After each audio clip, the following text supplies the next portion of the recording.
হে রাসূল তোমায় ভালোবাসি অন্তরে শুধুই মুখে না, জান্নাতের আশায় নয় হে রাসূল, জাহান্নাম কেউ ডরি না। قال النبي صلى الله عليه وسلم من تشبه بقوم فهو منه أو كما قال عليه السلام। আল্লাহর হাবিব বলেন, যে ব্যক্তি যাকে অনুসরণ করবে, যেই জাতিকে অনুকরণ করবে, কিয়ামতের ময়দানে তাদের দলভুক্ত হয়ে হাসরের ময়দানে উঠবে। এরপরে তো ব্রাজিলের গেঞ্জি, আর্জেন্টিনার গেঞ্জি গায়ে দিয়ে অনেক মুসলমানের সন্তান নামাজও পড়তে আসে। কথা বলেন ঠিক কিনা? আরে একটা বড় চিন্তা করলে না, বিগত কয়েকটি বছরে ফিলিস্তিনে লক্ষ লক্ষ মানুষ মেরেছে ওই ইহুদিরা, ইসরায়েলের ইহুদিরা। আর সেই ইসরায়েলের কর্মকাণ্ডকে সমর্থন দিল যে আর্জেন্টিনা, সেই আর্জেন্টিনার জন্য নামাজ বাদ দিয়ে রাত জেগে খেলা দেখো, উন্মাদ করো এবং উল্লাস করো, নামাজ কালামের তোয়াক্কা না করে জমি বেশি তাদের পতাকা বানাও, টাকা খরচ করি তাদের পতাকা বানাও। আল্লাহর কাছে হিসাব দিতে হবে যারা যারা। কথা ঠিক কিনা? এই জন্য আমরা এখানে যারা আসছি, আমরা যেন এই গুনাহ থেকে বেঁচে থাকি। আপনি দেখেন, তাও দেখতে ডাইরেক্ট বলতে পারি না, কিন্তু নামাজের টাইমটা দেখেন না, নামাজটা আদায় করেন। অনেক নামাজিও এই খেলা দেখার ধান্দায় নামাজও ঠিক মতো পড়তেছে না। আমি আপনাদের সম্মুখে যে আয়াতে কারিমা তেলাওয়াত করেছি, আয়াতের দিকে যাই। আমি তেলাওয়াত করেছি সূরা নাহলের 90 নম্বর আয়াত। কোন সূরা? নাহাল মানে মৌমাছি। নাহাল মানে কি? মৌমাছি। কোরআন শরীফে নামলুন সূরা আছে, পিপিলিকা সূরা, যেটা তেলাওয়াত করেছি এটা হলো মৌমাছির সূরা। কোরআন শরীফে 8 পা 16 হাঁটু মাছ মেরি খায় কাদারি কেটু, শুকনা জায়গায় জাল পেতে মাছ মেরি খায় চিরকাল। কোন প্রাণী? মাকড়সা। বলেন কোন প্রাণী? আপনারা গুনিয়ে দেখবেন 8টা পা আর প্রত্যেকটা পায়ে 2টা করে হাঁটু, তাই বলা হয় 8 পা 16 হাঁটু মাছ মেরি খায় কাদারি কেটু, শুকনা জায়গায় জাল বুনে মাছ মেরি খায় চিরকাল। নাম কি? এই মাকড়সার নামে কোরআন শরীফে সূরা আছে। মাকড়সার আরবি হচ্ছে সূরা আনকাবুত। কেন মাকড়সার নামে সূরা? আল্লাহর হাবিব মক্কা থেকে যখন মদিনা হিজরত করলেন, মক্কা থেকে মদিনা উত্তরে, কিন্তু আল্লাহর হাবিব রাতের অন্ধকারে পথ ভুলে চলে গেলেন দক্ষিণ দিকে। মক্কা শরীফের দক্ষিণে জাবালে সুর। কোন পাহাড়? আল্লাহর হাবিব আবু বকরকে সাথে নিয়ে জাবালে সুরের গুহার ভিতরে আশ্রয় নিলেন। পিছনে আবু জেহেলের দলবল ধাওয়া করলেন, আজকে ধরবে মুহাম্মাদুর রাসূলুল্লাহ আবু বকরকে দুনিয়া থেকে নির্মমভাবে বিদায় দেবে, হত্যা করবে। আবু জেহেলের সঙ্গে একজন গণক ছিল, গণক, যে পদচিহ্ন দেখে সন্ধান দিতে পারত কার পায়ের ছাপ, বলতে পারত। এই গণক যখন, এই জাদুকর যখন পায়ের ছাপ দেখলেন, আবু জেহেলকে বললেন, ও আমাদের নেতা আবু জেহেল, এই যে পায়ের ছাপ মক্কা থেকে গারে সুরের দিকে গেছে, এই পায়ের ছাপ মুহাম্মাদুর রাসূলুল্লাহ এবং আবু বকরের পায়ের ছাপ। চলে গেলেন, গুহার ভিতরে ঢুকেছে, পায়ের ছাপ আছে। এখন গুহার যে দরজায় দেখে বড় এক মাকড়সার জাল। এই মসজিদের গেট খোলা, যদি মাকড়সার জাল ওখানে থাকতো আর আমি যদি ঢুকতাম, ওই মাকড়সার জাল কি ছিঁড়ে যেত না আস্ত থাকতো? কিন্তু মাকড়সার জাল যদি আস্ত থাকতো, আমরা এটাই ধরে নিতাম কেউ মসজিদের ভিতরে এখনো ঢোকে নাই। গুহায় ঢুকতে যে দরজা, এই দরজার সামনে আবু জেহেল নিজে দাঁড়াইলেন। দাঁড়ানোর পরে দেখে মাকড়সার জাল বোনা। আবু জেহেল বলছে, যেই জায়গায় মাকড়সার জাল অক্ষত আছে, ঝুলতেছে, এই গুহার ভিতরে কোনো মানুষ ঢুকতে পারে না। আসলে আল্লাহ পাক আল্লাহর হাবিবকে তাদের হাত থেকে বাঁচানোর জন্য আপনার মাকড়সাকে জাল বোনার হুকুম দিয়েছে। এই মাকড়সা জাল বুনে দিল। আল্লাহ পাক এই মাকড়সাকে পছন্দ করে তার নামে কোরআন শরীফের ভিতরে একটা সূরা নাজিল করলেন, সূরা আনকাবুত। সুবহানাল্লাহ বলেন।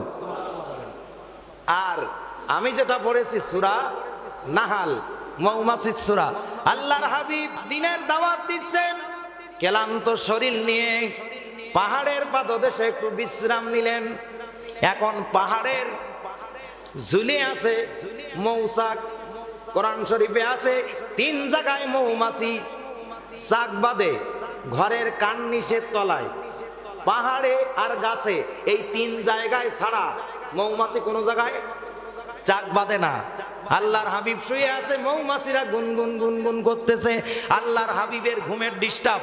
আল্লাহর হাবিব বলছে, মৌমাছিরা আমি ক্লান্ত, একটু বিশ্রাম নিচ্ছিলাম, তোদের কিচির মিচিরের কারণে, গুনগুনের কারণে আমার ডিস্টার্ব হচ্ছে।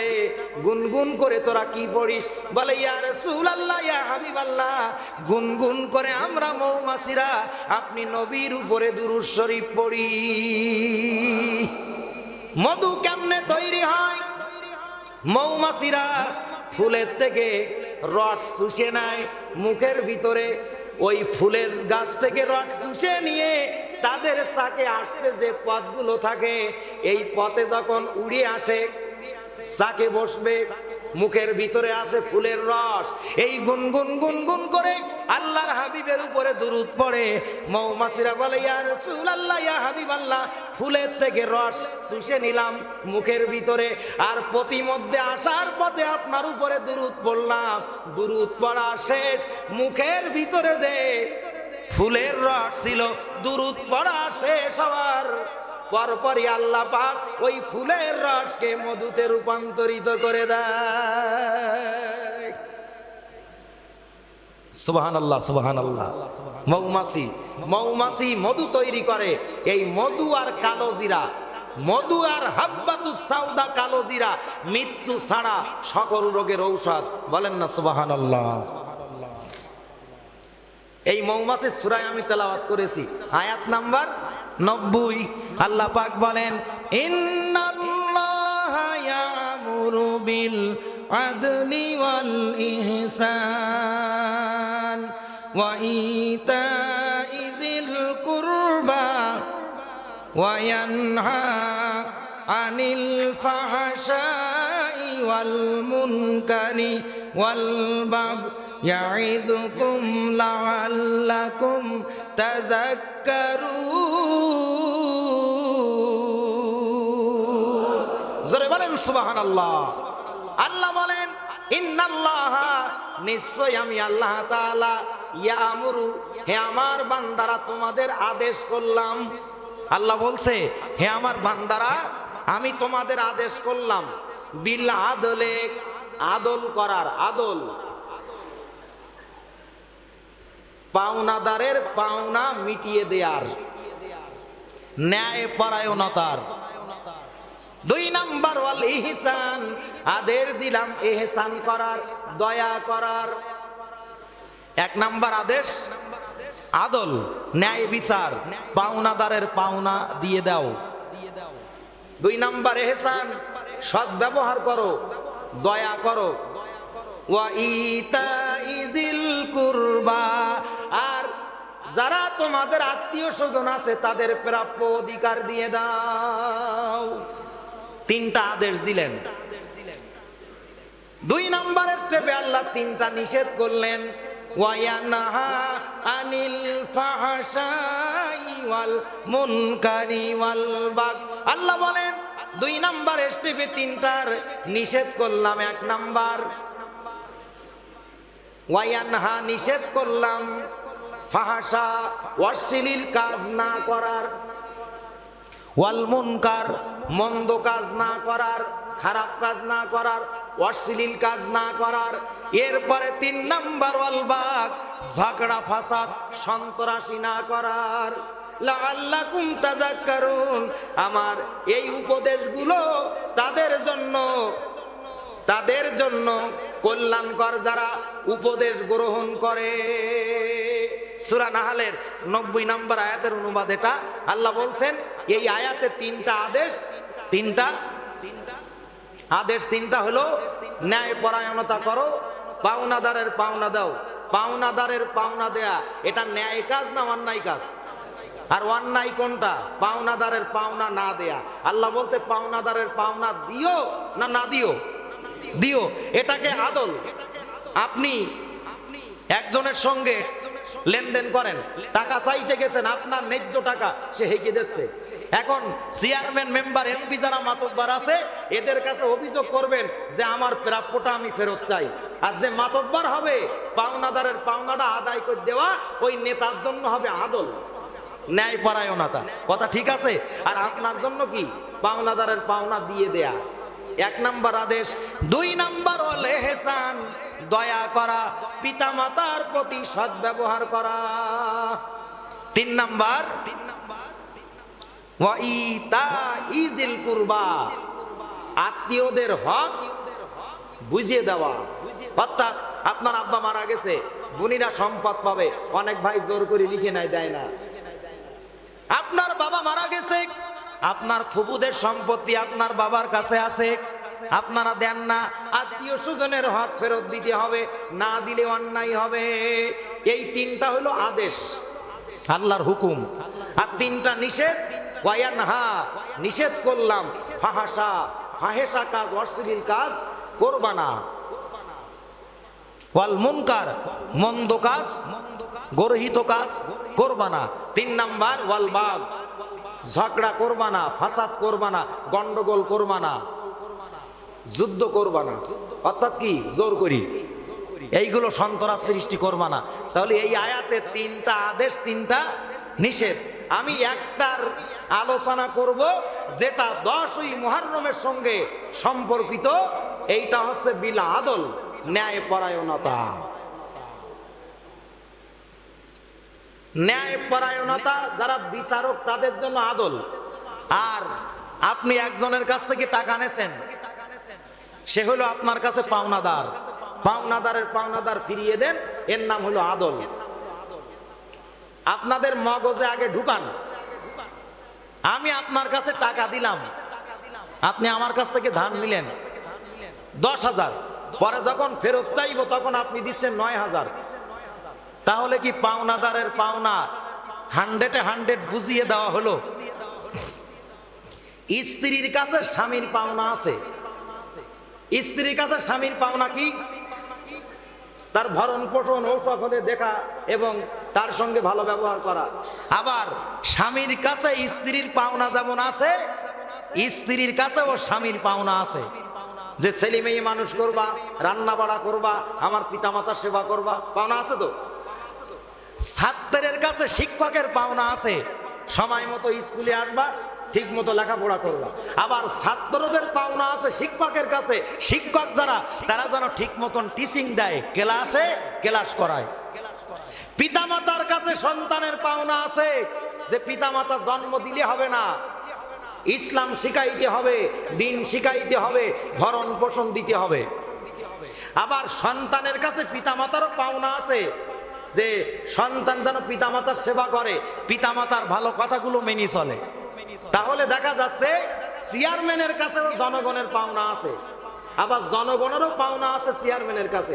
ঠিক তেমনি আমরা বান্দাকার, জোরে বলেন, আমরা বান্দাকার। আল্লাহর কাছে আমাদেরও কিছু পাওনা আছে, আবার আল্লাহও আমাদের কাছে কিছু পাওনা পায়। আমাদের কাছে আল্লাহর পাওনা আছে, আর আল্লাহর কাছে আমাদের পাওনা আছে। এখানে একটু বুঝতে হবে খুব সূক্ষ্মভাবে, পাওনাদারের পাওনা দিয়ে দেয়া আদল। আমরা আল্লাহর যে পাওনাটা আছে আমরা দিব, ইবাদত বন্দেগী ভালো কাজ করি, আল্লাহর পাওনাটা আমরা দেব। কারণ ওয়ামা খালাকুতুল জিন্না ওয়াল ইনসা ইল্লা লিয়াবুদুন। সূরা জারিয়াত 56 নম্বর আয়াত। জিন আর মানুষ এই দুইটা জাতিকে, দুইটা প্রাণীকে আমি তৈরি করেছি একমাত্র আমি আল্লাহর গোলামি করার জন্য। বলেন সুবহানাল্লাহ। এখন আল্লাহ আমাদের কাছে যে পাওনা পায় আমরা কিভাবে শোধ করব? বলেন, ইবাদত করার মাধ্যমে। ইবাদত করার মাধ্যমে আল্লাহর পাওনা আমরা দেব। এবার আল্লাহ আমাদের পাওনা দেবেন, কিন্তু আল্লাহ এই পাওনা বান্দার দিতে বাধ্য নয়। আল্লাহ আমাদের কাছে পাওনা পাবেন, এই জন্য আমরা ইবাদত করি, সেটা শোধ করব। আর আমরা আল্লাহর কাছে ইবাদতের বিনিময়ে যে পাওনাটা পাবো, আল্লাহ এটা দিতে বাধ্য নয়। কেন বাধ্য নয়? যে হুজুর আল্লাহর পাওনা আমরা দিচ্ছি, কিন্তু আমাদের পাওনা আল্লাহ দেবে না, এটা কেমন কথা? কি কথা না? এটা বুঝতে গেলে একটা লম্বা চওড়া হাদিস আপনাদের বুঝতে হবে, মজা লাগবে। আলহামদুলিল্লাহ বলেন। মনের কান দিয়ে শোনেন। বান্দা আল্লাহর কাছে কিছু পাওনা পায়, আল্লাহও বান্দার কাছে কিছু পাওনা পায়। আল্লাহ তার বান্দার প্রাপ্য দিতে বাধ্য নয়, কিন্তু বান্দারা আল্লাহর প্রাপ্য দিতে বাধ্য। হাদিস শরীফের একটা কিতাব আছে আল মুস্তাদরাক লিল হাকিম, যেটাকে বলা হয় মুস্তাদরাক আলা সাহিহাইন। এই হাদিস গ্রন্থের ভিতরে ৯,০৪৫টা হাদিস আছে। কত? যদি আমি হাদিসের দলিল না দেই তখন আবার কিছু আছে উল্টো পাল্টা, যারা অন্য তরিকায় নামাজ পড়ে এরা আমাদের ভুল ধরতে ব্যস্ত। এরকম আছে না, যে গল্প কই গেছে, কিন্তু গল্পটা আমার না, কাহিনীটা আমার না, বলেছেন স্বয়ং মুহাম্মদুর রাসূলুল্লাহ সাল্লাল্লাহু আলাইহি ওয়াসাল্লাম। মনের কান দিয়ে এটা শুনেন। আল্লাহর হাবিব এই হাদিস গ্রন্থের ভিতরে একটা হাদিস বর্ণনা করেছেন। আল্লাহর নবী বলেন, বহু বহু বহু বছর পূর্বে আল্লাহর একজন বান্দা সংসার বিরাগী হলেন। স্ত্রীর সঙ্গে, ছেলে মেয়ের সঙ্গে, পিতামাতার সঙ্গ ত্যাগ করে চলে গেলেন সাগরের ধারে। সাগরের ধারে যে অনাবরত নামাজ পড়ে, আল্লাহর ইবাদত করে। একদিন যায়, 2 দিন যায়, 3 দিন যায়, 4 দিন যায়, 5 দিন যায়। ক্ষুধা তো একটা ব্যাপার আছে, টানা ইবাদত করে। 5 দিন পরে যখন বা 3 দিন পরে যখন ক্ষুধা লাগলো, পেটে যখন ক্ষুধা আসে, তখন তো কোনো কাজ ভালো লাগে না। পেট ঠান্ডা, জগৎ ঠান্ডা। আর যত হুকুম ভাকুম চলতেছে সব এই পেট মহাজনের জন্য। কথা কোন ঠিক কিনা? আল্লাহর হাবিব বলেন, ও আমার উম্মতেরা শুনে রাখো, আল্লাহ পাক যদি তার বান্দাদের একটা স্বর্ণের মাঠ দেয়, একটা স্বর্ণের মাঠ 1 মণ সোনা হবে নাকি? এই মাঠটা পাওয়ার পরে ওই বান্দা আফসোস করবে, আল্লাহ যদি আরো একটা এমন মাঠ হতো, কলিজাটা ভরে যেত। আল্লাহর নবী বলেন, তাকে যদি আরো একটা স্বর্ণের মাঠ আল্লাহ পাক দেয়, তার চাহিদা বাড়বে আর একটা হোক। আল্লাহর হাবিব বলেন, যত আল্লাহ চাহিদা পূরণ করে, আদম সন্তানের চাহিদা তত বাড়ে। আদম সন্তানের চাহিদা পেট ভরবে না 3.5 হাত কবরের মাটি ছাড়া। চেয়ারম্যান হওয়ার পরে বিধবা ভাতার টিন মেরি খায় না, চাল মেরি খায় না, ভাতা মেরি খায়।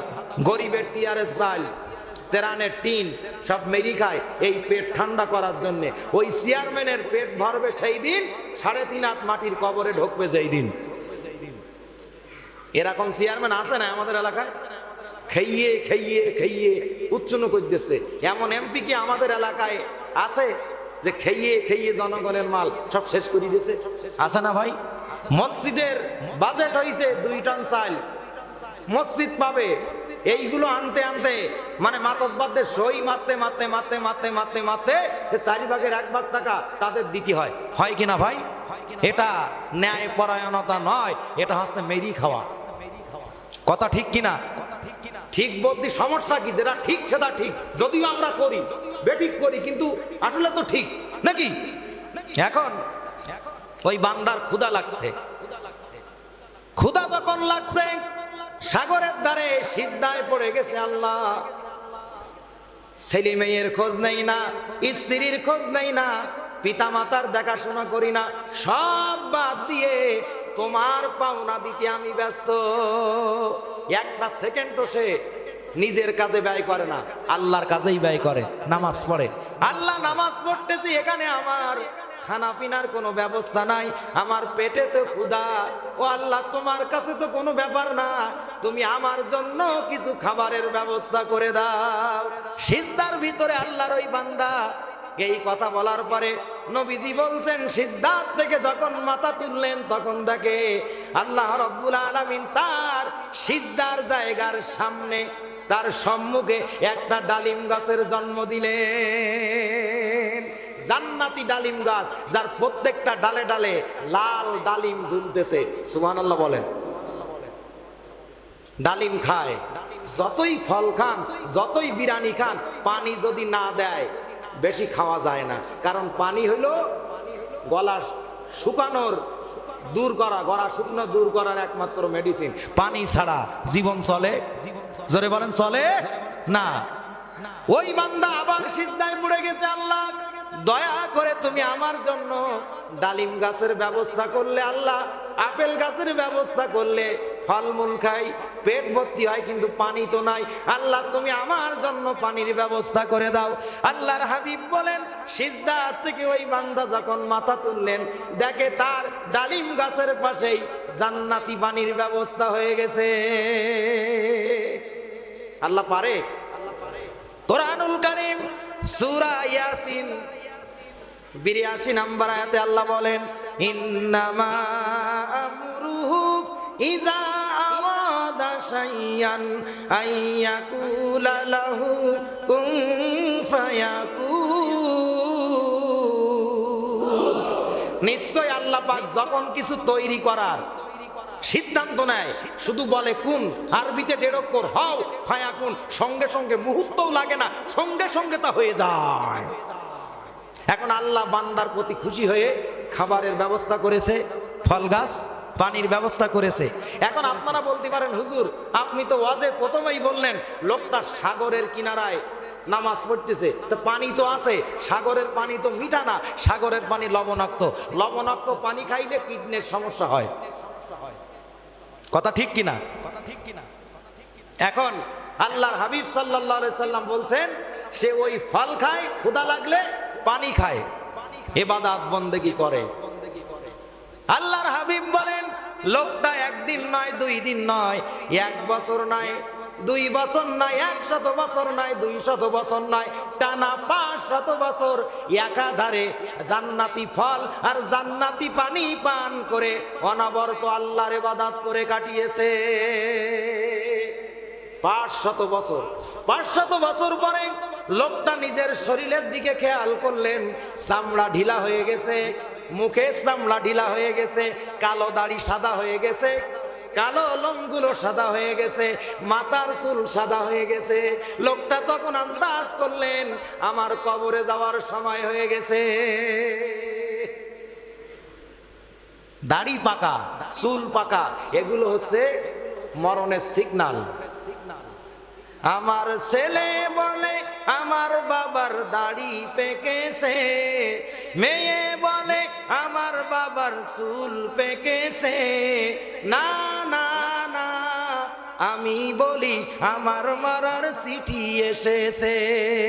ওরে আগের মতো শরীর আমার চলে না তেমন, শরীর যেন হয়ে গেছে কেমনের কেমন। ওরে কেউ জানে না শরীরের ক্ষমতা কোথায় গিয়েছে, আমি বলি আমার মরার ডাক এসেছে। ওরে আগের মতো চোখে আমি দেখি না তেমন, চোখ যেন হয়ে গেছে কেমনের কেমন। ওরে কেউ জানে না চোখের পাওয়ার কেন কমেছে, আমি বলি আমার মরার ডাক এসেছে।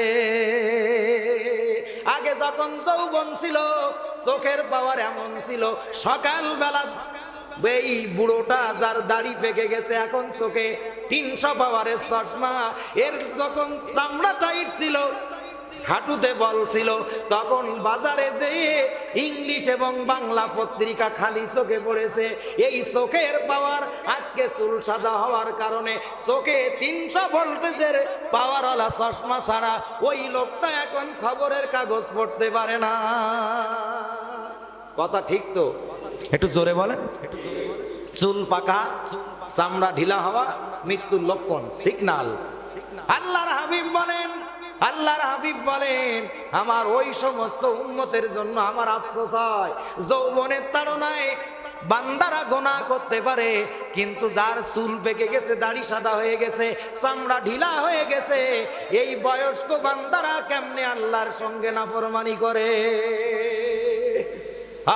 কত আফসোসের কথা। আজকে আমরা জানো পরিবর্তনের নিয়াতে শুনতে পারি, বলেন না আমিন? আরো জোরে বলেন আমিন। ভাই একটু চক্ষু বন্ধ করে দেখেন, চক্ষু বন্ধ করে দেখেন, দুনিয়ায় যা করিয়েছেন সব মিথ্যা, মিথ্যা, মহা মিথ্যা।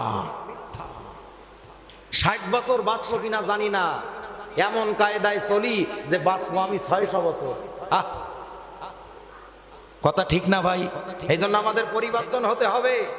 হায় রে কপাল পোড়া যুবকেরা, বেধর্মীদের পতাকা, মুসলমানদের দুশ্মনদের সমর্থন দিতে যেয়ে, তাদের দলীয় পতাকা টানাইতে যেয়ে, দেশের পতাকা টানাইতে যেয়ে তুমি মারা গেলে, জানি না আল্লাহ পাক তোমার জাহান্নামে দেশে কিনা, তবে প্রমাণ হয় তোমার মায়া যেহেতু তাদের প্রতি, ওরাও যেখানে তুমিও বান্দা যাবে সেখানে।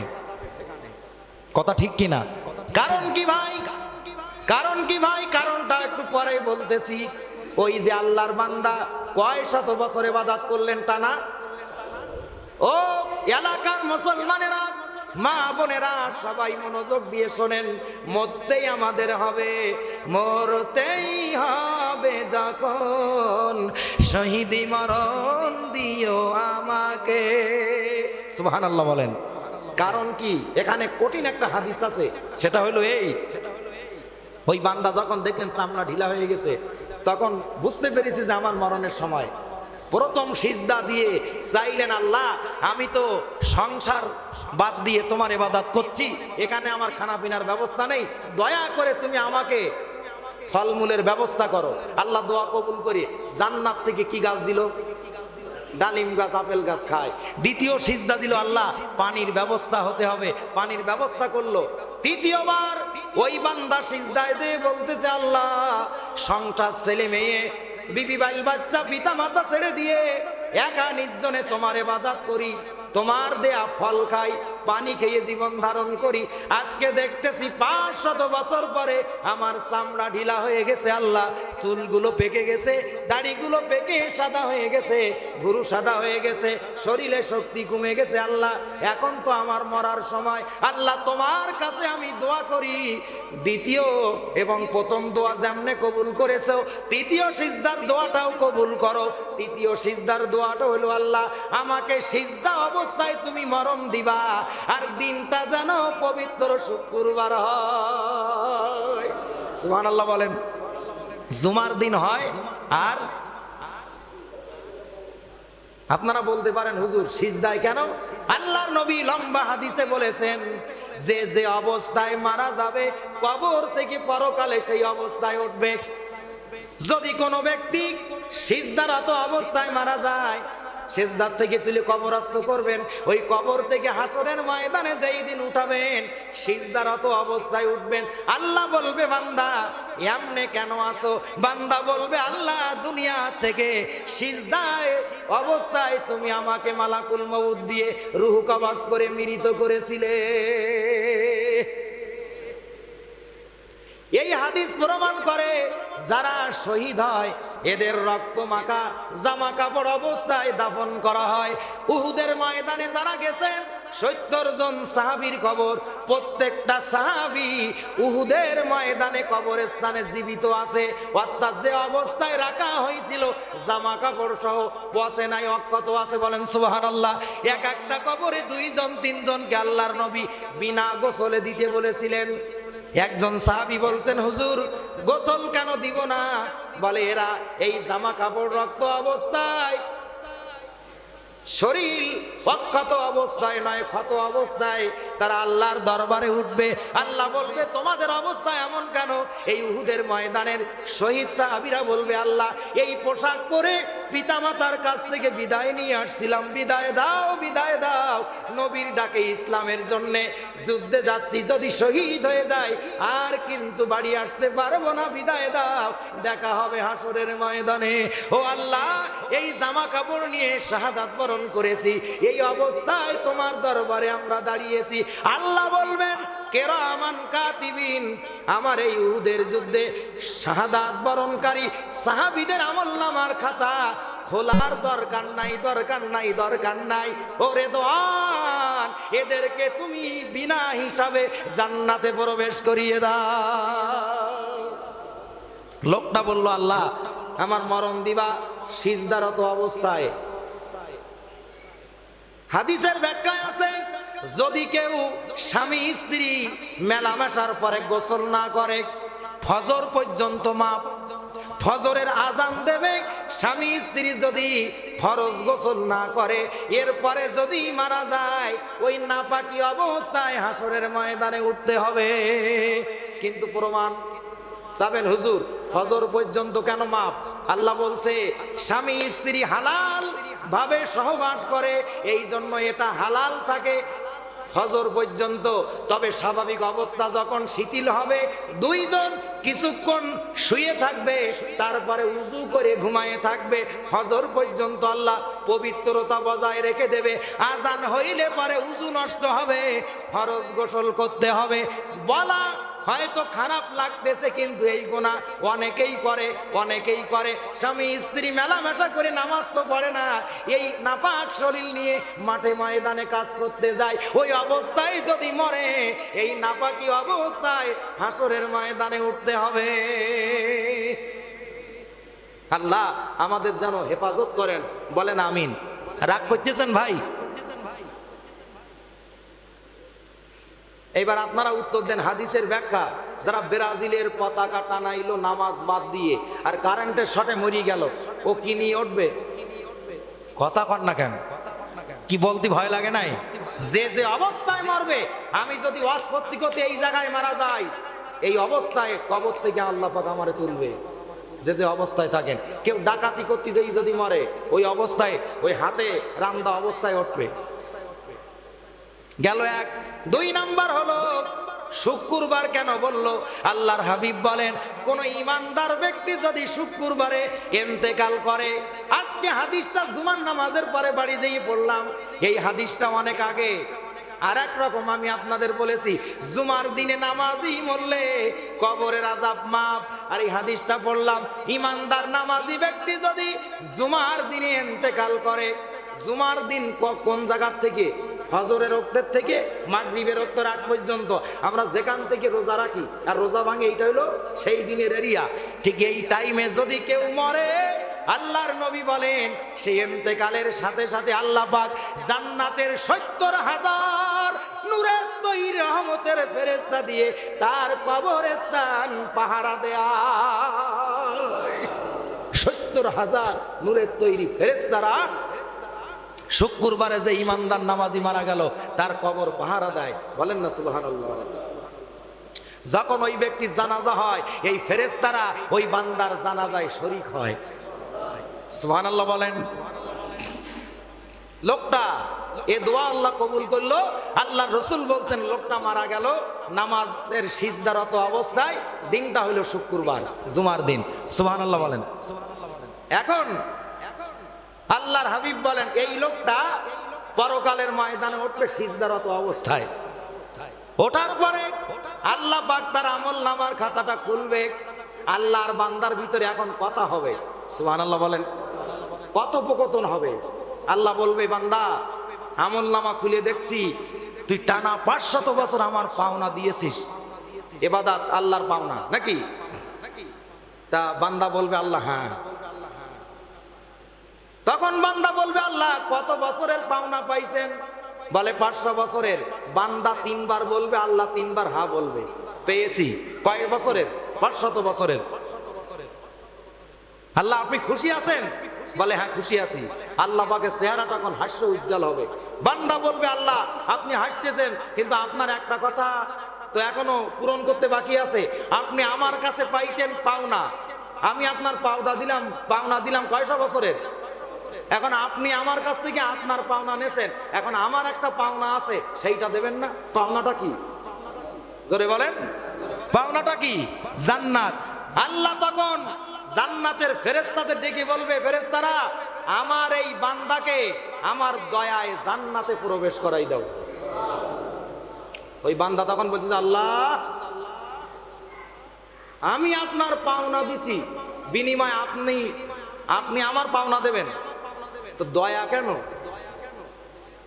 কথা বুঝতে পেরেছেন? ওই যে বললাম পাওনাদারের পাওনা দিয়ে দেয়া আদল। আল্লাহ আমাদের কাছে পাওনা পায়, আল্লাহর পাওনা দিতে আমরা বাধ্য, কিন্তু আল্লাহর কাছ থেকে আমরা যে পাওনাটা পাবো আল্লাহ দিতে বাধ্য নয়, আল্লাহর দয়া।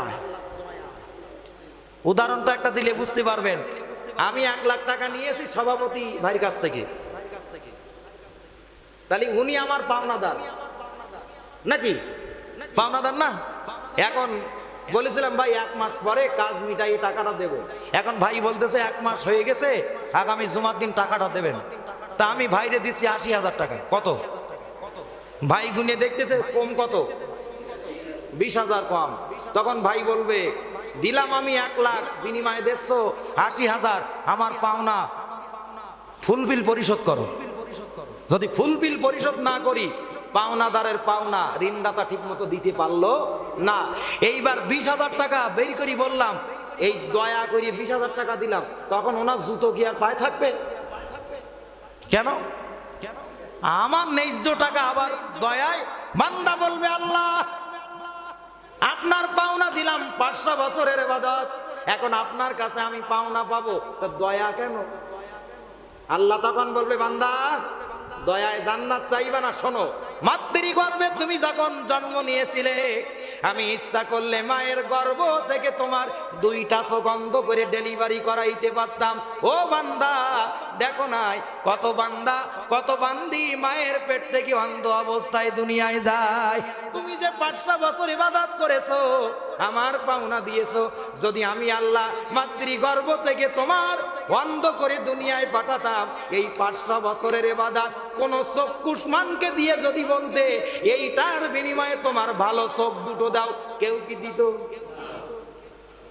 আমি আল্লাহ দয়া করে তোমার তো চোখ দিলাম। আরে ভাই আমাদের চোখ আছে, আর যাদের চোখ না একটু চিন্তা করেন, গর্ভধারিণী মায়ের মুখ দেখে না। যেই মা 10 মাস 10 দিন পেটে বোঝা টানছে, সন্তান কোনোদিন মায়ের চেহারা দেখে না, হাত বুলায় আর বলে এইটা আমার মা। বিয়ে করলো, প্রিয়তমা স্ত্রীকে দেখে না। 1 বছর পরে সন্তান হলো, এই অন্ধ বাপ সন্তানকে দেখলো না। দুনিয়ার গাছপালা এত সৌন্দর্য দেখলো না। কতক্ষণ ঠিক কিনা? এই যে চোখ আপনার আমার আছে, গোটা দুনিয়ার বিনিময় দিলেও একটা চোখ তো দুনিয়ার মানুষ তৈরি করতে পারে না। এটা আল্লাহর দয়া। আমাদের প্রিয় ভাই বর্তমান কুষ্টিয়ার এমপি মুফতি আমির হার একটা ক্যাসেটে আমি শুনেছি, উনি মানুষ সৃষ্টির ওয়াজ করতেছেন, মানব সৃষ্টি। হঠাৎ করে বলতেছেন আলাম নাজাল্লাহু আইনাইনি ওয়া লিসানাও ওয়া শাফাতাইন ওয়া হাদাইনাহুন নাজদাইন। একটু জোরে মারেন আল্লাহু আকবার। আলাম নাজাল্লাহু আইনাইন, আমি কি তোদের 2টা চোখ দেই নাই? সুবহানাল্লাহ বলেন। ওয়া লিসান, একটা জিহ্বা কি দেই নাই? ওয়া শাফাতাইন, 2টা ঠোঁট কি দেই না? জিহ্বা নাড়াবি আর 2টা ঠোঁট এক জায়গায় লাগবে, মনের আবেগটা আর একজনের কানে বোঝার মতো কথা হয়ে বাহির হবে। সুবহানাল্লাহ। আমি ঠোঁট নাড়াচ্ছি, জিহ্বা নড়তেছে, আমি কি বলতেছি আপনারা বুঝতেছেন, আবার আপনারা শোনার পরে সুবহানাল্লাহ বলতেছেন। একই জিহ্বা 2টা ঠোঁট নাড়িয়ে আমিও বুঝতে পারছি। কত লোকের তো ঠোঁটও আছে জিহ্বাও আছে, কথা বলতে পারে না বোবা। ও বান্দা তোরে যদি বোবা করি পাঠাইতাম, বন্ধ করি পাঠাইতাম, তুই কি করতিস? তুই আমার দয়ায় জান্নাত নিবি না? সুবহানাল্লাহ বলবেন না? তাহলে আমরা আল্লাহর পাওনা দিতে বাধ্য, আল্লাহ বান্দার পাওনা দিতে বাধ্য নয়। বাধ্য, তবে তার আগে দয়ায় বাধ্য, আল্লাহর দয়া। গুরুত্বপূর্ণ কথা বলো, আমি কয়েকদিন আগে পড়েছি এইটা। কোরআন শরীফ যত পড়বেন তত নতুন বাহির হবে, সুবহানাল্লাহ বলেন। এখন আমির হামজা ভাই বলছে, সেই মাহফিলে যখন খাইতে নিয়ে গেল আমাকে, দ্বিতীয় বক্তা হজ করতেছে, উনি খাইতে গেছে, ওনার পাশে পাবনা জেলার একজন অন্ধ বক্তা ছিল, সেও খাচ্ছে। খাইতে খাইতে হঠাৎ করে কারেন্ট চলে গেছে। তা আমির হামজা বলতেছে, আমি তখন বললাম ব্যস্ত, লাইট দেন, আপনারা জেনারেটরের ব্যবস্থা করতে পারেননি, ব্যস্ত দেন। আমি এই কথা যখন বললাম, লাইট জ্বালানোর আগেই আমার গায়ে যেন একটা হাত স্পর্শ পাইলাম, একটা হাতের স্পর্শ। ওই যে হাতটা স্পর্শ করলেন আমির হামজার গায়ে, এই লোকটা হইল ওই অন্ধ হাফেজ সাহেব। গায়ে হাত দিয়ে বলতেছে, হামজা সামান্য 2 মিনিট কারেন্ট চলে গেছে, অন্ধকার, অতিষ্ঠ হইও না, আমার 45 বছর জীবনটাই তো অন্ধকার। আল্লাহু আকবার, আল্লাহু আকবার। কি কথা, 2 মিনিট কারেন্ট গেছে, অন্ধকার সহ্য করতে পারো না, আর আমার 45 বছর বয়স চলে, তুমি আমার ছোট, এই 45 বছর বয়স হলো, একটা সেকেন্ডের জন্য আমার চোখের থেকে অন্ধকার কোনোদিন নড়িনি, অন্ধকার স্থায়িত্ব। তার মনে যে কত ব্যথা, চিন্তা করেন তো, আল্লাহ আমাদের দিয়েছে একটা কিডনি, যদি নষ্ট হয় বান্দা যাতে কবরে না যায়, আর একটা কিডনি বেঁচে, একটা ড্যামেজ হইলে আর একটা চলে, 2টা চোখ, একটা যদি নষ্ট হয় আর একটা দিয়ে চলবে, হাত যদি একটা নষ্ট হয় আর একটা দিয়ে চলবে, পা যদি একটা নষ্ট হয় একটা লাঠিতে ভর করে ওই বান্দা চলবে। আমার আল্লাহ জোড়ায় জোড়ায় দিয়েছেন, বলেন না সুবহানাল্লাহ। তবে 2টা জিনিসের কোনো জোড়ন নেই। নাকের ছিদ্র কটা বলেন, ঠোঁট কয়টা, একটু উত্তর দেন না ভাই। কান কয়টা, হাত কয়টা, এই 2 আঙ্গুলের জোড়া কত আঙ্গুল, 10টা। পায়ে কটা আঙ্গুল, পা কয়টা। শুধুমাত্র 2টা জিনিসের জোর নেই, একটা জিহ্বা আর একটা হচ্ছে লজ্জার স্থান। কেন জোর নেই? আল্লাহর হাবিব তাও বলেছেন, ওয়ান সাহাল বিন সাদ আনিন নবী আলাইহিস সালাতু ওয়াস সালাম قال رسول الله صلى الله عليه وسلم من يضمن لي ما بين لحييه وما بين رجليه আদমালুনাহুল জান্নাহ, রাওয়াহুল বুখারী। সাহাল বিন সাদ বলেন, আল্লাহর নবী বলেছেন, 2টা জিনিসের জামিনদার যদি কোনো আমার উম্মত হতে পারে, আমি তার জন্য জান্নাতের জামিনদার হয়ে যাব। 1 নাম্বার, 2 ঠোঁটের মাঝখানে জিহ্বা, কারণ এই জিহ্বা দিয়ে মানুষ মিথ্যা কথা বলে, জিহ্বা দিয়ে মানুষকে এমন গালিগালাজ করে, মানুষটা মরিয়ে যাওয়ার মতো ব্যথা পায়। এই জিহ্বাটা নরম হলেও এর আঘাত কিন্তু অনেক শক্ত। আর 2 নাম্বার লজ্জা স্থান, এই লজ্জা স্থান দিয়ে নারী পুরুষ জেনায় লিপ্ত হয়। এই 2টা যদি হালাল জায়গায় ব্যবহার করে, জিহ্বা সত্য কথা, জিহ্বা নরম নরম কথা, কোরআন হাদিসের কথা, লজ্জা স্থান বৈধ স্ত্রীর সঙ্গে ব্যবহার হবে, তাহলে তারা জিম্মাদারের জামিনদার হলো, আমি রাসূল পরকালে তাদের জান্নাতের জামিনদার। মারহাবা। দেখেন, হাদিসটাও মনে পড়ে গেল, বলে দিলাম, সব জোড়ায় জোড়ায় লজ্জা স্থান এবং জিহ্বার কোনো জোড়ন নেই। আছে, বাড়ি গিয়ে খোঁজবেন দিন জিহ্বার একটা কোন জায়গায়। অনেকে বলবে আলা জিহ্বা, ওটা জিহ্বার ভিতরে না। কথা ক্লিয়ার? এখন লোকটা বলবে, আল্লাহ আমি আপনার পাওনা দিলাম 500 বছর, আমার পাওনা কই?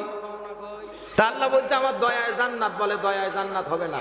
আল্লাহ যখন এইগুলো তার সামনে তুলবে, শেষে বলবে, আল্লাহ তুমি আমার অপরাধ মাফ করে দাও। আল্লাহ বলছে, আমার পাওনা দিলে 500 বছর, যা আমি দয়ায় তোর পাওনা দিলাম, জান্নাত দিলাম। সুবহানাল্লাহ।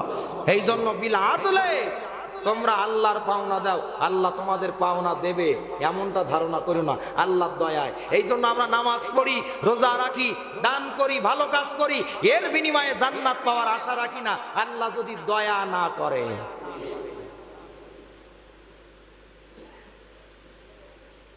কথা বুঝতে পেরেছেন? এখন এই আদল, ন্যায় বিচারক, ন্যায় পরায়ণতা, পাওনাদারের পাওনা দেয়া, এই যে কথাগুলো, এর ভিতরে ইমাম হোসাইনের মুহররমের 10 তারিখে কারবালারও কিছু সম্পর্ক আছে। অর্থাৎ দামেস্কে ইয়াজিদের পিতা হযরতে মুয়াবিয়া রাদিয়াল্লাহু তাআলা আনহু ইন্তেকালের পরে জোর করে ইয়াজিদ ক্ষমতা দখল করে স্বৈরাচারী কায়দায়।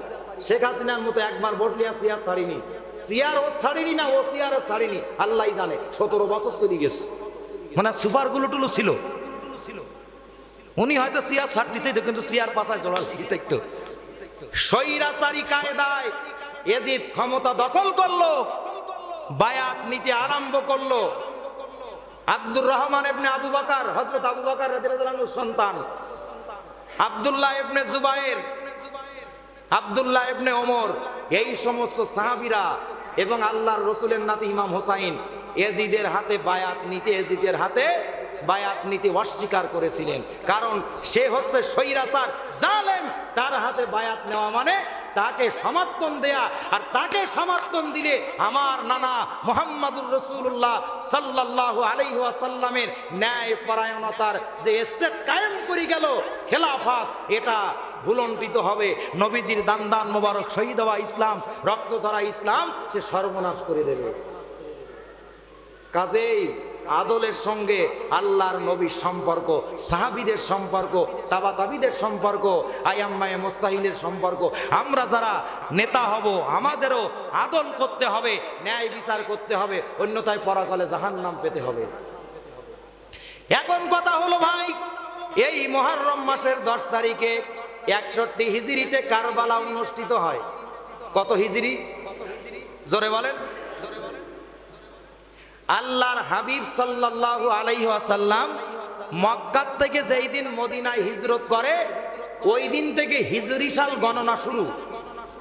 আল্লাহর হাবিব মদিনায় 10 বছর থাকার পরে 10ম হিজরিতে মক্কা শরীফ বিজয় করেন। সুবহানাল্লাহ বলেন।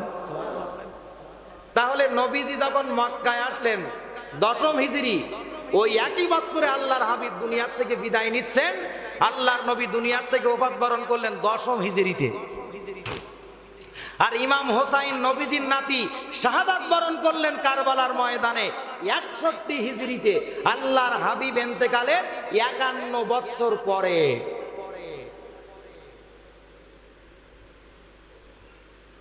কিন্তু এই যে 10 তারিখ আশুরা, এই মুহররম কারবালা নিয়ে আমরা সব জায়গায় আলোচনা করি আলেমরা, কিন্তু আমাদের একটা জিনিস বোঝানো উচিত আপনাদের, এই মুহররমের গুরুত্ব, 10 তারিখের গুরুত্ব, আশুরার গুরুত্ব আসমান জমিন সৃষ্টির পর থেকেই। এই মুহররমের 10 তারিখে আল্লাহ পাক কারবালা বাদে আরো 9টা বড় বড় ঘটনা ঘটিয়েছেন একই দিন, মুহররম মাসের 10 তারিখ। সুবহানাল্লাহ বলেন।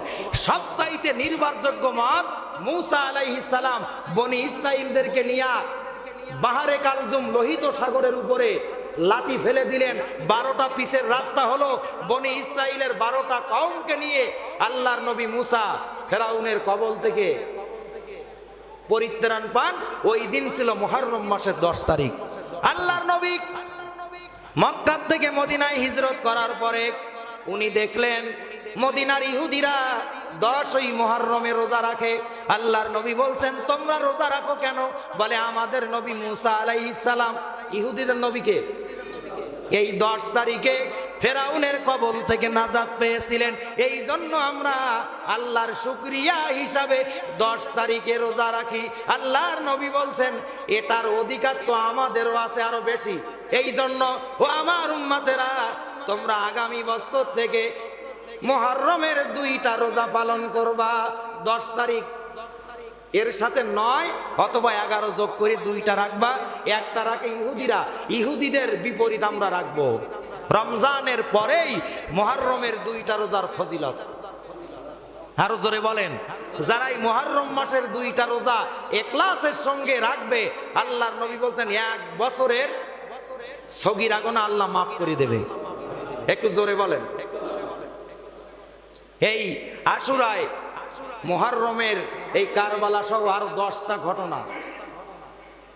কিন্তু আমরা আমাদের ভিতরে অঞ্চলে অনেক জায়গায় শিয়া আছে, কালো কাপড় পরি, হাই হাসান হাই হোসাইন, হাই হাসান হাই হোসাইন, এইরকম জোরে করতে করতে কি জানে বলেন, ইয়া হাসান আর হয় না, হাসা হুসু, হাসা হুসু। এটা কি ঠিক?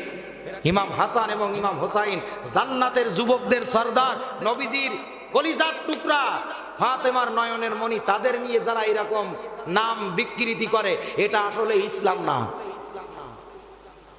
কথা ঠিক কিনা?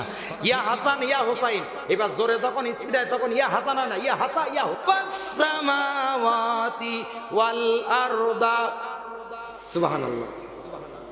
আল্লাহ বলছেন নিশ্চয় আমি আল্লাহর কাছে আসমান জমিন সৃষ্টির পর থেকেই একটি বছর গণনার জন্য 12টি মাস নিযুক্ত করা। ফিহি আরবাতুন হুরুম, তার ভিতরে 4 মাস সম্মানিত, রজব মাস, জিলকাদ মাস, জিলহজ মাস আর মুহররম মাস। জোরে বলেন সুবহানাল্লাহ। এখন সর্বপ্রথম আশুরার 10 তারিখে, মুহররমের 10 তারিখে কোন ঘটনা ঘটলো? আদম আলাইহিস সালাম আমাদের আদি পিতা জান্নাতের ভিতরে ছিলেন, একা একা ভালো লাগে না। আল্লাহ যখন আদম আলাইহিস সালাম ঘুম পড়লেন, ঘুম দেওয়ার মালিককে, ওয়াজআলনা নাউমাকুম সুবাতা, যখন আদম আলাইহিস সালাম ঘুম পড়লেন, এই ঘুমের ভেতরে ওনার বাম পাজর থেকে একটা বাঁকা হাড় বাহির করে ওই বাঁকা হাড় দিয়ে স্ত্রী হাওয়াকে আল্লাহ তৈরি করলেন। আদম আলাইহিস সালাম ঘুম পড়িয়েছেন, চেতন পেয়ে দেখে পাশে একটা যুবতী চেহারাবান একটা মহিলা বসা। এখন একটা নেগেটিভ পজিটিভের কানেক্টিং আছে তো, আদম আলাইহিস সালাম আশ্চর্য হয়ে যাচ্ছে। আল্লাহ বলছে আদম ওটা তোমার জন্যে, তবে আগে বিয়েটা পড়ি নাও। সুবহানাল্লাহ বলেন। বিয়ের আগে স্বামী স্ত্রীর মতন সম্পর্ক করা সুন্নত। কি বলেন? এক বক্তা ওয়াজ করতেছে, যদি একজন বান্দা আর একজন বান্দার হাতে হাত দেয়, মাসাফা করে, সগীরা গুনাহ মাফ হয়ে যায়। এক বান্দি আর এক বান্দির হাতে যদি হাত দেয়, মাসাফা করে, সগীরা গুনাহ মাফ হয়। এখন ধরেন আপনাদের চাইতে বেরিয়ে কদু মিয়ার বউ মারা গেছে, ওনার বউ নেই, আর ওই দাঁতপুরের ভাদ্দুরির স্বামী মারা গেছে, এবারে আছে কদু মোদ্দাটা, আর ওই এলাকায় আছে ভাদ্দুরি মেয়েটা। এখন দুইজন রাস্তা যায় কি যদি একটু হাতে হাত দেয়, সগীরা গুনাহ মাফ নাকি? সিস্টেম তো আছে, কিন্তু ওখানে গোনা, এগুলো তো বুঝতে হবে। এখন যে কথা বলছিলাম, আদম আলাইহিস সালামকে বিয়ে পড়াই দিলেন। এই বিয়ের মোহরানা ছিল আপনার আমার নবীর উপরে দুরূদ শরীফ। আরো জোরে বলেন সুবহানাল্লাহ। আমরা কেমন নবীর উম্মত যে দুরুদের কারণে আদম আলাইহিস সালামের স্ত্রী হাওয়া হালাল হয়, যদিও তিনি আব্বাজান আগে আইছেন, কিন্তু এই নবীর মর্যাদা বেশি। আরো জোরে বলেন সুবহানাল্লাহ। এখন স্বামী স্ত্রী খায় দায় ঘরে, আল্লাহ বলছেন একটা নিষেধাজ্ঞা আছে। আপনার ছেলে স্কুলে যায়, আপনি বলছেন বাবা তুমি এখন 6-এ পড়ো, তোমার বয়স ধরো এখন কত, 9 বছর বা 10 বছর কি 12 বছর, খবরদার বাবা যাইতে যেই কিন্তু মন্দির আছে, পূজা হচ্ছে, ওর ভিতরে যেও না, তোমাকে এটা কিন্তু নিষেধাজ্ঞা দিলাম। তুমি রাস্তা দিয়ে যাও, ফালুক ফুলুক করো, কিন্তু ওর ভিতরে ঢুকো না, নিষেধাজ্ঞা, বাপের আদেশ। এখন ওই সন্তান যদি আদেশ অমান্য করে স্কুল যাওয়া বাদ দিয়ে পুজো ঘরে ঢোকে, আর বাপ যদি ওইটা শোনে, তো বাপ তার উপরে খুব সন্তুষ্ট হবে না যে তুই এক কান হবি নাকি? অসন্তুষ্ট হবে। আদম আলাইহিস সালাম আর হাওয়া আলাইহিস সালামকে আল্লাহ একটা সিগন্যাল দিলেন, লা তাকরাবা হাযিহিশ শাজারাতা ফাতাকুনা মিনাজ জালিমিন। খবরদার, খাও দাও, আনন্দ করো, ঘোরো, কিন্তু ওই গন্ধম গাছের কাছে যেও না। ফল খাওয়া তো দূরে থাক। শয়তান ইবলিস, ইবলিস হইল কোন কারণে? সে তো ছিল আজাজিল, এমন একটা জায়গা ছিল না তার সিজদা পড়িনি, কিন্তু আল্লাহ বলছে তোমরা আদমকে সিজদা করো। ফাসা জাদু, সব ফেরেশতা সিজদা করলো, ইল্লা কি ইবলিস, ইবলিস সিজদা করলো না। আল্লাহ বলছে কোন বিষয় তোমাকে সিজদা করতে নিষেধ করলো? আমার হুকুম অমান্য করলে। তখন সে যুক্তি দিচ্ছে, যুক্তি। এই যুক্তিবাদীরাই হচ্ছে শয়তানের ধান্দাবাজ। সব নবীরা ছিল জ্ঞানবান, আর শয়তান ইবলিস ছিল বুদ্ধিমান। একটা গল্প আছে না, বুদ্ধিমানের কয় জায়গায় লাগে? মাহফিল শুনি বাড়ি আসছি, পায়ে স্যাটপ্যাট করে, কি রে এখন তো আলোনিতে আঙ্গুলি করে দেখি, আস্তা তেনেস নাকের কাজ, নাকে যখন শুকিয়ে থাকে শিয়ালের পায়খানা। আর যাদের বুদ্ধি কম, এরা বলছে যে মাটিতে মুছে হয় জুতো খুলে বাড়ি যাবে, কিন্তু বুদ্ধিমান চামড়া জুতো খুলে রাখবে না। ইবলিস বলল এই কারণে আমি সিজদা দেইনি। কোন কারণ? খলাক খলাকতানি মিন নারি ওয়া খলাকতাহু মিন তিন। একটু জোরে বলেন। আমাকে তৈরি করেছেন আপনি আগুন দিয়া, আগুনের ধর্ম ঊর্ধ্বগতি, আর আদমকে তৈরি করেছেন মাটি দিয়া, তার গতি নিম্নমুখী। কাজেই ঊর্ধ্বমুখী কোন জিনিস নিম্নমুখী জিনিসের প্রতি শ্রদ্ধা দেখাইতে পারে না, সম্মান দেখাইতে পারে না। আনা খায়রুম মিনহু, আমি তার চাইতে উত্তম শ্রেষ্ঠ। আল্লাহ বলছে আজকের থেকে তুমি মরদুদ, সমস্ত ইবাদত বন্দেগী সব কি নষ্ট। এখন আদম আলাইহিস সালাম কেন আদম হাওয়াকে প্ররোচনা দিল? তার কারণ হলো এই, আদম আলাইহিস সালামের বডিটা আল্লাহ তৈরি করেছেন 120 দিনে। বডি তৈরি করা, রুহু দেয়া, সব মিলে 4 মাস। 4 মাসে কত? 120 দিন। একটু কথা বলবেন। জান্নাতের ভিতরে আদম নবীর বডিটা শোয়ানো, সব ফেরেশতা আদমকে দেখে যায়। ইবলিসও আসছে তখন, নাম আজাজিল। আদমের বডিটা দেখে গোসায়ের আগে আদম নবীর মুখে দিয়ে ঢোকে, পেছন দিয়ে বাহির হয় টানা 3 দিন। কয়দিন? যে ওর ভিতরে কি আছে দেখার পরে সে বলল, কাদা দিয়ে আল্লাহ বনি আদম তৈরি করবে, এটা তো মেনে নেওয়া যায় না। সে রাগে গোসায় তার মুখের থেকে থুতু আদম নবীর ওই যে তৈরি বডিতে ফেলে দিলেন। থুতু নিক্ষেপ করলো, থুতুটা পড়লো আদম নবীর বডির মাঝখানে। আল্লাহ পাক সব তো জানেন নাকি? আল্লাহ পাক জিবরাইলকে বললেন, জিবরাইল যাও, ইবলিসের নাপাক থুতু আমার আদমের বডির যেইখানে পড়লো সেখান থেকে কিছু মাটি সহ তুমি ফেলে দাও। ফেলে দিলেন জিবরাইল, হয়ে গেল গর্ত। এইটা ছিল আদম নবীর নাভি। এই জন্য কিয়ামত পর্যন্ত যত মানুষ জন্মগ্রহণ করবে তাদের নাভিতে গর্ত থাকবে, আর নাভিটা হচ্ছে তাদের বডির মাঝখানে। একটু জোরে মারেন। এখন বলতে পারেন, ও হুজুর এ কোন জায়গাতে করছেন? এটা করছি তাফসিরে কাবির থেকে, যিনি লিখেছেন ফখরুদ্দিন রাজি রহমাতুল্লাহ আলাইহি। কোন আয়াত? আয়াতটা হলো সূরা দাহারের 1 নম্বর আয়াত।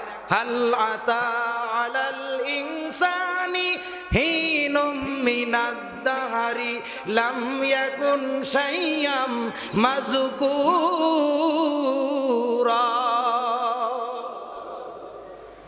এই আয়াতের ব্যাখ্যায় আল্লামা ফখরুদ্দিন রাজি লিখেছেন, আরো লিখেছেন, আদম নবীকে তৈরি করার পরে কিছু মাটি বেঁচে গেল। ফেরেশতারা বলল, আল্লাহ জমিনের মাটি কি আবার জমিনে রেখে আসবো? আল্লাহ বলছেন, না না না, আমার আদম তৈরির পরে যে মাটি বেঁচে গেল এই মাটির দ্বারা আমি খেজুর গাছ বানাবো। এই জন্য আমি হাবিবুল্লাহ, আমার আব্বা আলহাজ মরহুম মৌলভী নজরুল ইসলাম, আমার আব্বার 4 জন বোন ছিল, যারা হয় আমার ফুফু। আমার মা আনোয়ারা বেগম কবরে, আমার মায়ের আরো 4টা বোন আছে, তারা আমার খালা। আমার আপন বোন আছে 4 জন, তারা আমার বোন। যত আত্মীয় স্বজন রক্তের কানেকশন আছে আপনার জন্য আমার জন্য আপন আত্মীয় আব্বার বোন, তারা হচ্ছে ফুফু আম্মা। ফুফু কিন্তু সবচাইতে কি আপন। আল্লাহর হাবিব বলেন, আল্লাহ পাক ওই মাটির দ্বারা সাজারাতুন নাখলা, নাকলুন মানে খেজুর গাছ, খেজুর গাছ তৈরি করলেন।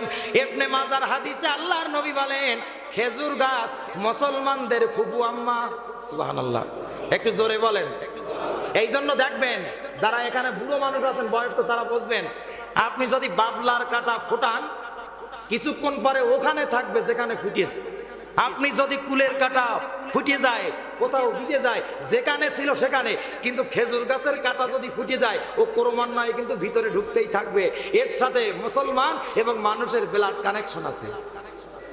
একমাত্র খেজুরের কাটা রক্তের সঙ্গে চলে, এই ছাড়া কোনো কাটা রক্তের সঙ্গে চলে না। ডাক্তার সাহেব কি বলে সায়েন্সে? আল্লাহর নবী কত পূর্বে বলেছেন, 1500 বছর পরে, এখন বিজ্ঞান প্রমাণ পাচ্ছে। এই জন্য নোয়াখালীর মানুষ একটা গজল গায়, বিজ্ঞানীদের বিজ্ঞানী আঙ্গ নবীজি। সুবহানাল্লাহ বলেন।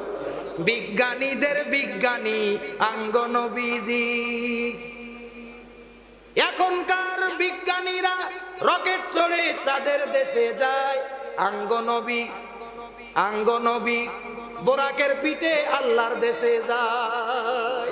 বিজ্ঞানীদের বিজ্ঞানী আঙ্গ নবীজি, রকেট চড়ে বিজ্ঞানীরা চাঁদের দেশে যায়, আমার নবী বিনা রকেটে আল্লাহর দরবারে মেরাজে যায়। নবীজি বিজ্ঞানীর বিজ্ঞানী, সুবহানাল্লাহ বলেন।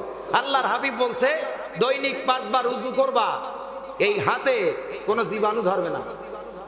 করোনা ভাইরাস হওয়ার পরে বলছিল বারবার হাত দাও, এটা নবীজির বিজ্ঞান। নবীজি বলছেন প্লেটে খাওয়ার পরে প্লেটটা সেটে নাও বা আঙ্গুলে ভালো করে ক্লিয়ার করে 5টা আঙ্গুল মুখের ভিতরে ভালো করে শোষণ দাও। এখন যদি বেরি বাড়ি যাইয়ে সেকি পুটি আপনি আঙুল প্লেট খান, বেই বলবে কিরকম পেটুক, কিন্তু আসলে বেই তো জানে না, বেই তো আলটা মডার্ন বেই। আল্লাহর হাবিব বলছেন 5টা আঙ্গুলে যে নখ আছে, যখন তুমি শোষণ দিবা একরকম তরল জাতীয় পদার্থ আঙ্গুল নখের ভেতর থেকে আল্লাহ বাহির করবে, যেটা হজম শক্তির উপকার করবে। এখনকার বিজ্ঞানীরা এইটা প্রমাণ করেছে। বিজ্ঞানীদের থিওরি আগে না আল্লাহর নবীর থিওরি আগে? আল্লাহর হাবিব বলছেন ভাত খাওয়া শুরুর আগে একটু লবণ তোমার জিহ্বায় দাও, সুবহানাল্লাহ, জিহ্বায় দাও। এবার ভাত খাওয়ার পরে পানি খাও, অটোমেটিক তোমার পানি শূন্যতা আল্লাহ সেলাইন তৈরি করে পূরণ করে দেবে। আল্লাহু আকবার বলেন না।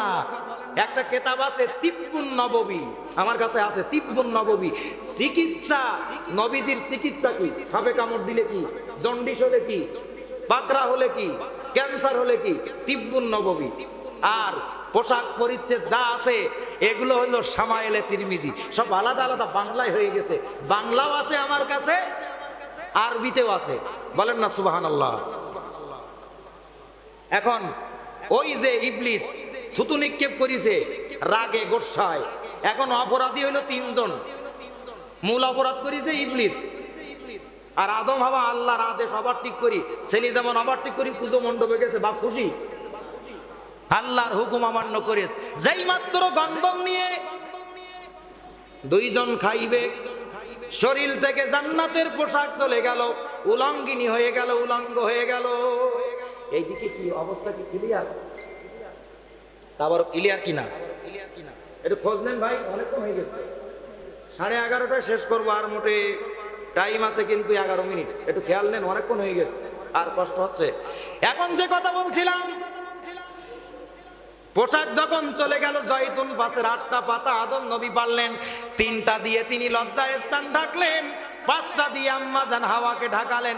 এই জন্য পুরুষ মারা গেলে 3টা কাফন, কাপড় 3 কান, আর মহিলা মারা গেলে 5টা, বলেন না সুবহানাল্লাহ। সব দলিল আছে মুসলমানদের কাছে। আর হাওয়া অপরাধ করেছে, ওনার কারণে আদম আলাইহিস সালাম আল্লাহর হুকুম ওভারটেক করেছে, জয়তুন গাছের লাঠি ভেঙেছে, মানে ডাল, স্ত্রীকে প্রহার করবে। আল্লাহ বলতে স্ত্রী প্রহারের জন্য নয়, জান্নাত থেকে যখন নেমে আসে ওই লাঠিটা উনি এনেছিলেন, এই লাঠিটাই ছিল ওই মুসা নবীর যেই লাঠিতে সাপ হইছে, এই লাঠিটাই আদম নবীর বেহেশতের লাঠি। এই লাঠিটা বর্তমান সিরিয়ার রাজধানী দামেস্ক মসজিদে বাইদুনের আলমারির ভিতরে ওই জান্নাতের জয়তুন গাছের লাঠি, যেই লাঠিতে ভর দিয়ে মুসা নবী রাখালগিরি করেছেন, গাছের পাতা পড়িয়েছেন, ফেরাউনের দরবারে অজগর সাপ হয়েছে, নীল নদের উপরে 12টা রাস্তা হয়েছে, সেই লাঠিটা ওই মসজিদের আলমারির ভিতরে আছে, বলেন সুবহানাল্লাহ। ইব্রাহিম আলাইহিস সালাম নমরুদের অগ্নিকুণ্ডে বেহেশতের পোশাক পরেছিলেন, ওই মসজিদের আলমারির ভিতরে আছে। হযরতে মুসা, হযরতে হারুন 2 ভাই জান্নাতের স্বর্ণের 2টা পেয়ালা আল্লাহর পক্ষ থেকে পাইছিলেন, 2 ভাই দুধ পান করতেন, ওই মসজিদের আলমারির ভিতরে জান্নাতের স্বর্ণের ওই 2টা পাত্র আছে, বলেন সুবহানাল্লাহ। এখন ইবলিসকে নামাই দিলেন সাগরে, বাবা আদমকে নামাই দিলেন শ্রীলঙ্কার পাহাড়ের উপরে, আর আম্মাজান হাওয়াকে নামাই দিলেন জেদ্দায়, মক্কার নিকটে, মহিলা মানুষ। শত শত বছর কান্নাকাটির পরে, অনেকে বলছে 350 বছর, কেউ বলছে 400 বছর, আমরা বলি শত শত বছর কান্নাকাটির পরে আদম আর হাওয়া স্বামী স্ত্রী মক্কা শরীফে জাবালে রহমতের পাদদেশে 2 জনের পরিচয় হয়। সেই দিন থেকে ওই পরিচয় স্থানের নাম পাল্টাই যায়, নামটা হলো আরাফাত ময়দান, মানে মিলন কেন্দ্র, যেখানে হাজিরা জামায়াত হয়, আরাফার ময়দান। সুবহানাল্লাহ বলেন। আর পাহাড়টার নাম জাবালে রহমত, দয়ার পাহাড়। দুইজন যখন পাশাপাশি হলেন, স্বামী স্ত্রীকে চিনতে পারলেন, স্ত্রী স্বামীকে চিনতে পারলেন, দুইজন কোলাকুলি করে এখন কান্নাকাটি করতেছে, সুখের কান্দন, যে শত শত বছর একে অপরকে খুঁজেছে আর কান্দেছে। আল্লাহ, এই মানবহীন জমিনে তো আর কেউ নেই, আমার আল্লাহ আদমকে আর হাওয়াকে নিজের হাতে তৈরি করে বেহেশতের থেকে দুনিয়ায় নামাই দিয়ে, আমার আল্লাহ কিন্তু স্ত্রী নাই। জিব্রাইলকে বললেন, জিব্রাইল যাও, জনমানব এলাকা যাও, আদম আর হাওয়া ছাড়া কেউ নাই, যেদিকে যায় তোমার রহমতের পাকা তাদের মাথার উপরে তুমি খুলে ধরো। নিজের হাতে বান্দা বানায়ে আল্লাহ তো ব্যথা পাবেই নাকি? দুইজন দুইজনকে চেনার পরে ওই যে আল্লাহর হুকুম অমান্য করিছে, ছেলে যেমন পিতার কথা অমান্য করিস, বাড়ি এসে বলবে আব্বা ভুল করিস, আর কোনদিন যাবো না, আব্বা মাফ করে দেয় না। এবার দুইজন আল্লাহর কাছে হাত তুলে দোয়া করতেছে, যে মোনাজাত আপনারা জানেন, বলেন রব্বানা যালামনা আনফুসানা ওয়া ইল্লাম তাগফির লানা ওয়া তারহামনা লানাকুনান্না মিনাল খাসিরিন। দোয়া করতেছে, রব্বানা, হে আমাদের রব, জালামনা, আর তার উপরে আমরা জুলুম করেছি, জালামনা জুলুম করেছি, আনফুসানা নিজেদের আত্মার উপরে, ওয়াইন আর যদি তাগফির লানা আপনি আমাদের ক্ষমা না করেন, ওয়া তারহামনা দয়া না করেন, লানাকুনান্না মিনাল খাসিরিন আমরা আদম হাওয়া ক্ষতিগ্রস্ত হব। আল্লাহ পাক স্বামী স্ত্রীর দোয়া কবুল করলেন। এই দিনটা ছিল মুহররম মাসের 10 তারিখ, আশুরা। ওই আশুরার বড় একটা ঘটনা। আর আল্লাহ বলেছে, আদম তোমার সন্তানেরা এই মক্কা তাওয়াফ করতে এসে এই ময়দানে যদি ওই দোয়া তারাও পড়ে, তোমাকে আর তোমার স্ত্রীকে যেমনে ক্ষমা করেছি তাদেরকেও তেমন ভাবে ক্ষমা করে দেব। আরো জোরে বলেন সুবহানাল্লাহ। 2 নাম্বার ঘটনা, হযরতে নূহ আলাইহিস সালাম, ওনার দিনের দাওয়াত দেওয়া হয়ে গেল 900 বছরের উপরে।